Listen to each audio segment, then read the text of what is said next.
అది కాదు. నేను ఒక నిమిషం, నేను 40 ఏళ్ల కింద అడ్వకేట్ గా మొదలై 30 ఏళ్ల కింద వదిలిపెట్టిన ఈ ప్రశ్న అన్నిటికీ శరత్ గారు ఏ సమాధానం చెప్పినా నేను ఏకీభవిస్తా, ముందే చెప్తున్నా. నేను ఒక మాట చెప్తా, కేసీఆర్ గారి గొప్ప విజయం ఏంటంటే ఇది కాదు, ఈ కేసు కొట్టేయడం కాదు, ఏదైతే కూలిపోయింది పనికిరాదు ఆర్కియాలజీలో పెట్టాలి మ్యూజియంలో పెట్టాలి అని ఆయన మాట్లాడమే కాకుండా కూనంనేనితో ఇంకా చాలా మందితో మాట్లాడిచ్చాడు. ఆయన వెనక్కి పోవడం అనేది కేసీఆర్ గొప్ప విజయం. మళ్ళీ అది ఇనాపరేషన్ లో తీసుకురావాలని చెప్పి నిర్ణయం తీసుకోవడం కేసీఆర్ గొప్ప విజయం.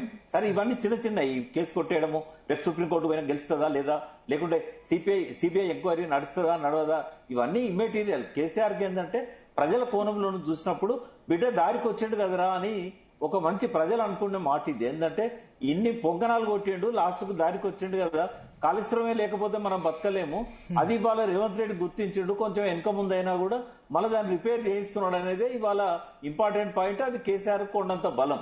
ఇప్పుడు శరత్ గారిని అడగండి, ఆ విషయాలన్నిటికీ వారు చెప్తారు. సార్, ఒక విషయం భరత్ గారు, ఇప్పుడు సుప్రీంకోర్టుకు వెళ్ళినా కానీ ప్రెజుడిషియల్ గా కమిషన్ బిహేవ్ చేయాలని ఎక్స్పెక్ట్ చేయదు. ఎందుకంటే ఆడి ఆల్ట్రమ్ పార్టమ్ అంటారు, అంటే giving an opportunity before a decision is made. అది చాలా fundamental principal of natural justice అనమాట. తర్వాత కమిషన్స్ ఆఫ్ ఎంక్వైరీ యాక్ట్ లో 8B లో అది క్లియర్ గా పొందుపరచబడ్డది. They persons who are likely to be prejudicially affected must be put on notice అనేది చాలా క్లియర్ గా స్టాచ్యుటరీలీ అది అక్కడ ఎస్టాబ్లిష్ అయింది. అంటే ఎట్లుంటుందంటే లా చదివే వాళ్ళు చాలా మంది అకాడమిక్ గా చదువుతారు, బేసిక్ గా ప్రాక్టీస్ చేస్తేనేమో మనకు కొంత ఎక్స్పోజర్ చాలా డిఫరెంట్ గా ఉంటుంది.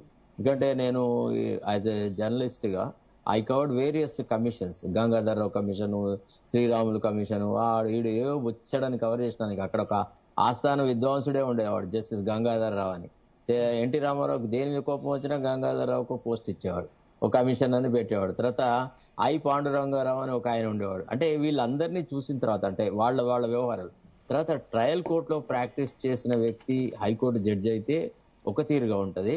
ఈ పుస్తకాలు చదివి కంప్యూటర్లలో చూసి జ్ఞానం సంపాదించి జడ్జి అయితే ఉండేటువంటి అప్రోచ్ ఒక రకం ఉంటుంది. అంటే ఫండమెంటల్స్ లో they will be locking. General గా సుప్రీంకోర్టు జడ్జిలు అంటే ట్రయల్ కోర్టు నుంచి సుప్రీంకోర్టు దాకా ఎవరికి రాదు కదా, హైకోర్టు జడ్జి డైరెక్ట్ గా అపాయింట్ లేదండి. ఇప్పుడు once upon a time it use to be a procedure, కంపల్సరీగా you should practise before the trial court. అట్లా లేకుండా హైకోర్టుకు వచ్చేవాళ్ళు కాదు. ఎందుకంటే సుప్రీంకోర్టులో మేజర్ గా న్యాయమూర్తులు హైకోర్టులో డైరెక్ట్ గా ఎలక్ట్ అయిన వాళ్ళే, హైకోర్టులో నుంచి ప్రాక్టీస్ ఉన్న వాళ్ళే ఉన్నారు తప్ప ట్రయల్ కోర్టు నుంచి సుప్రీంకోర్టు దాకా ప్రమోషన్ లో వచ్చిన వాళ్ళు చాలా ఉన్నారా? చాలా తక్కువ మంది ఉన్నారు.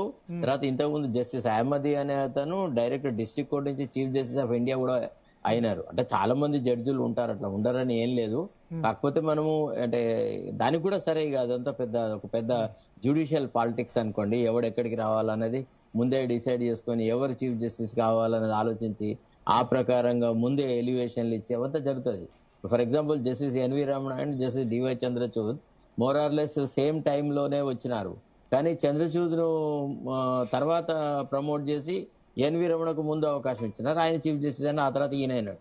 ఇవన్నీ జ్యుడిషియల్ పాలిటిక్స్. అయితే విషయం ఏంటంటే యాక్చువల్లీ ఫండమెంటల్ గా ఈ కాళేశ్వరం కమిషన్ కు సంబంధించిన వారిలో తప్పిదం ఎక్కడ జరిగిందంటే they are likely to be prejudicially affected అనే సంగతి కమిషన్ ఎందుకు నిర్ధారించలేకపోయింది అనేది ఒక $1 million question. Being retired supreme court judge, ఈ ఆట్ టు హ్యావ్ రియలైజ్డ్. ఎందుకంటే చాలా మంది విట్నెస్ గా అపియర్ అయిన వాళ్ళు they were talking ill about KCR, Harish Rao and others.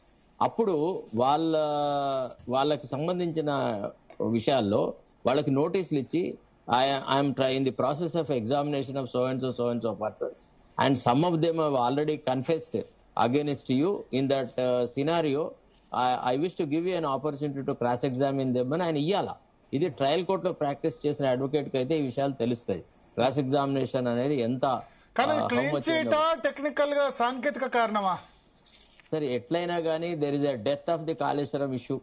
అంటే మీరు క్లీన్ చిట్ అంటారో, ఎసిఫిక్షన్ అంటారో, స్ట్రాంగులేషన్ అంటారో తెలియదు. బట్ కాళేశ్వరం ఇష్యూ మీద ఏదైతే ఒక రభస జరిగిందో అది ఆల్మోస్ట్ ఆ వెపన్ అనేది ఇవాళ ప్రభుత్వం చేతిలోంచి పోయింది.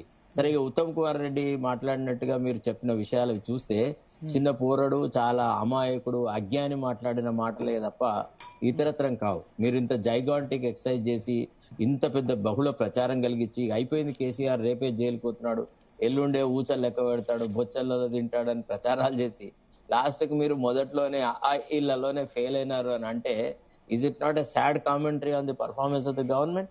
ఒకసారి ఆలోచించాలి మనం. అంటే సిబిఐ విచారణకు ఏమైనా అడ్డంకి అవుతుంది